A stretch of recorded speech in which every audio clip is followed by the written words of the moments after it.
Hey everyone, I wanted to make a quick video demonstrating how to replace the wiper blades on a 2015 BMW M4. This will be similar for many other vehicles on the F30 and F80X chassis from BMW.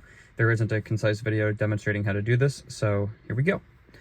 To put the wipers in service position, first you just need to turn the power to the car on to accessory mode, and then turn it off. Then you hold the wiper position stalk up for 5 seconds. The wipers will then go up and down and freeze at the top, at which point you can release the stalk. Now, with the wipers in the up position, you can flip them into service position. That way you don't risk bumping them into the window. To remove the wiper blades from the wiper arms, there's two little tabs, one on each side. You squeeze those together, and then the wiper blade pivots away from the back and off the front, and it's removed.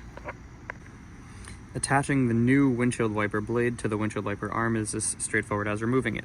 The hook on the top will fit into the top portion of the windshield wiper latch, so it slots into place like this, and then pivots downward. To complete the connection, you have to rotate the blade away, so you can squeeze these two plastic tabs, and then they get pushed into the latch portion. Then we just have to repeat this process on the other side of the vehicle for the other wiper arm, and we're good to go.